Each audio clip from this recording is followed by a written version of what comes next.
It was once a bustling mining town. Now it's known as a ghost town. There's just these 3 businesses open, but it's still known for its beauty, history, and charm. Tucked high in Idaho's Owyhee Mountains stands a collection of silent sentinels that give us a glimpse into centuries ago. Silver City is a town frozen in time. Wooden storefronts that once lured thousands of residents now just beckon to the quiet mountaintops, along with a few tourists who brave the long, dusty road in and out of town. It's absolutely silent up here. During its heydays, around 150 years ago, silence was the last thing you'd find in Silver City. For a short period, Silver City was the largest silver mining area in the entire world. Mining started here in 1864, when the first piece of silver was discovered on War Eagle Mountain, the mountain that stands watch over Silver City. Miners and merchants rushed to this remote area, putting Silver City on the map. So Silver City became mainly a silver mining town, hence the name Silver City. In 1867, Silver City became the county seat of Owyhee County and was the home to the first daily newspaper and telegraph office in Idaho. The city brought in revenue and residents through gold and silver mining until 1890. Because of the city's remote location and a slowdown in mining, traffic died down, and by 1940, there was only one permanent resident. Willie Hawes stayed. He was the watchman. Today, there's only 70 residences, but there's still only one permanent resident. That's Dave Whippler.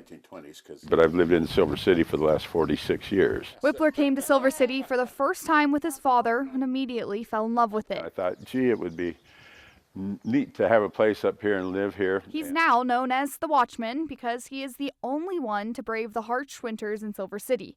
The road in and out is closed in the winter, unless you're on a vehicle with tracks. Everybody asks, don't you get lonely up here? And I said, no. I enjoy the peace and quiet. He says he wouldn't want to be anywhere else, even though the nearest town is nearly an hour away. I have all the amenities that you could have in the valley. I've got cell phone service, I've got internet, I've got television, I have 800 DVDs. In those long, dark months of winter. And what's it like being up here all by yourself in the winter? Oh, I love it. Whippler's job is vital to keeping this ghost town alive. This building the snow will be this deep, and we have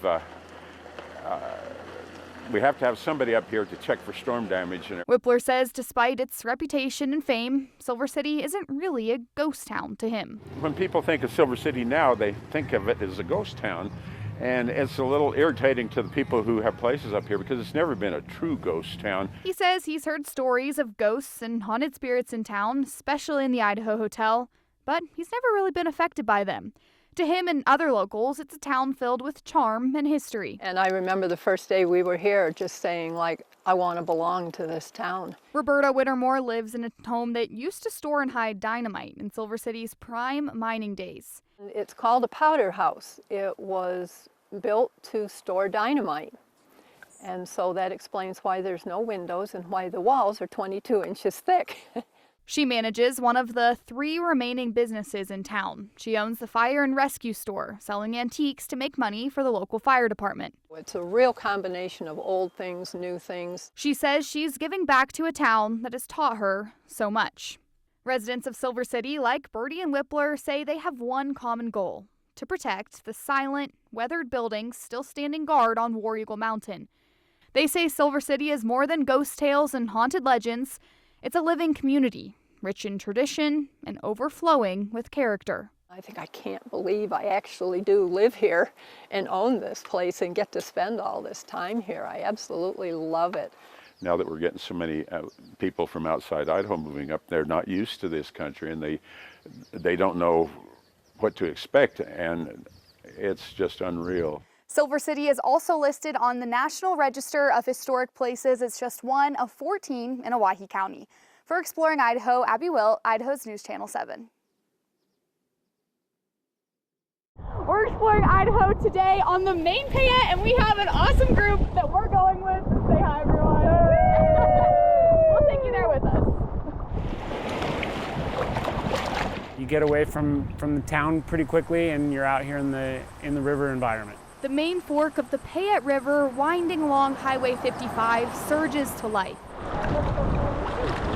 when the north and south forks meet in Banks. We call Banks the center of the universe. With cold, swirling waters, with thrilling rapids, it's a popular spot for family-friendly whitewater rafting. But in the 1800s, the river served another essential purpose: transporting logs.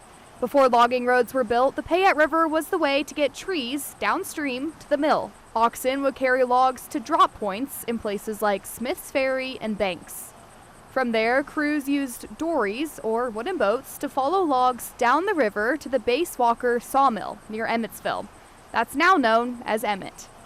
Log drives happened in the spring and early summer when water was melting from the Sawtooth and Salmon River Mountains, creating the highest and strongest water flows. Today, that snowmelt brings whitewater enthusiasts from all over the world. Oh, Idaho is really the place to be for rafting. Idaho is world renowned for its whitewater, and the Payette is certainly an integral part of that. With 4 distinct forks of the Payette River, rafting is a choose-your-own-adventure, something for every thrill level. A lot of it depends on sort of your adventure level. Whitewater rapids run from Class 1 to Class 5, with 5 being the most extreme.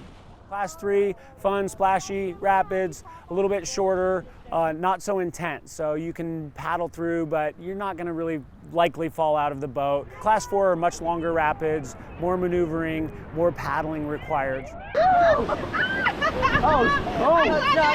The 4 separate forks of the Payette range from casual to expert skill levels.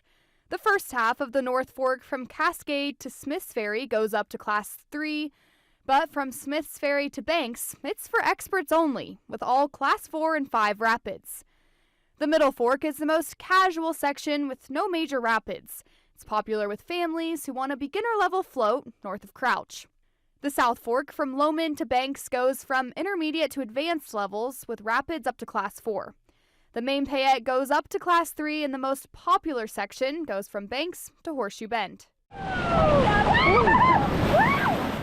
This family-friendly route attracts the most visitors, including over 30 kids from the Boise PD's SRO program in early June. Who's ready to go rafting? Yeah!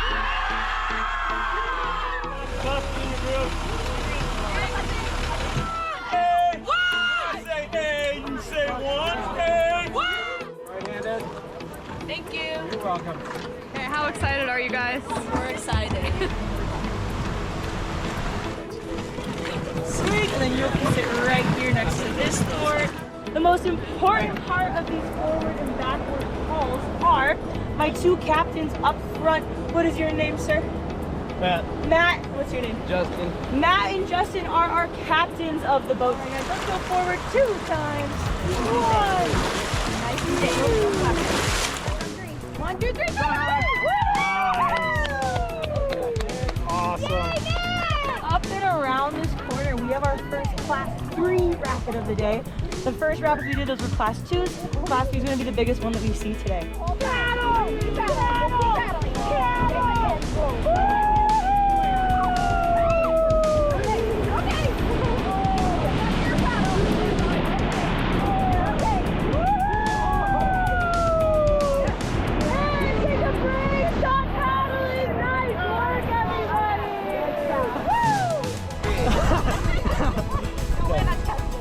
Ready?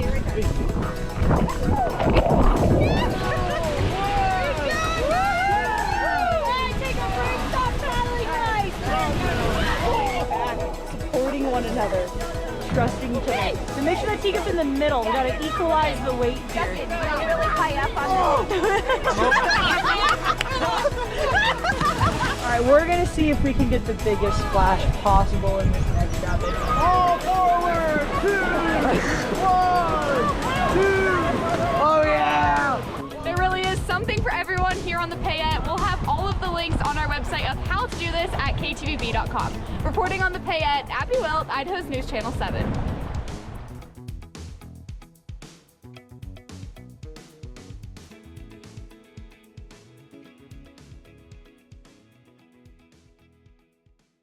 Located in southern Idaho sits the City of Rocks. It's a national reserve that attracts over 200,000 people per year. Looming near the small town of Almo in southern Idaho towers the City of Rocks. Having this kind of a resource in Idaho is amazing. Displaying rocks standing over 60 stories tall and holding 2.5 billion-year-old granite. The reserve's around 15,000 acres and it's kind of growing. Named in 1849 when immigrant James Wilkins was traveling to California. The sight of granite towers reaching to the sky inspired him to name the area the City of Rocks. It's amazing to have it in our backyard like we do. Immigrants traveling through the area on the California Trail stopped at the natural wonder throughout the 1800s, marking their signatures on the rocks, leaving messages for future travelers which can be seen to this day. The rugged landscape is now a national reserve. The park was formed in the mid-90s as the reserve, and in 2003 when Castle Rock State Park was formed, they handed off management of it to the State Park Service. The nearby town of Almo, with just 152 residents, attracts visitors from all over the world just to see the City of Rocks. It's a whole new world, the rocks. Ross Lloyd grew up in Almo, and as a kid, he viewed the City of Rocks as just another playground. I grew up playing in the City of Rocks. My family had family reunions in the City of Rocks. The Rocks have always had something for the whole Lloyd family to enjoy. You know, Grandma and Grandpa can go on a hike on a nice trail, you know, and the kids can be scrambling around climbing Bath Rock, you know, and just having a great time. His family played a role in turning the City of Rocks from a beautiful tourist attraction to a rock climbing destination. And I had a great uncle who was very self-motivated, I guess, and he put the rebar handholds in Bath Rock so that all of the kids could climb Bath Rock more safely. So he did that, and that was probably the first bolted route in the City of Rocks. Now, thousands visit the park annually to climb over 700 established routes.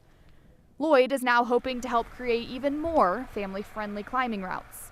Having areas like that is definitely needed.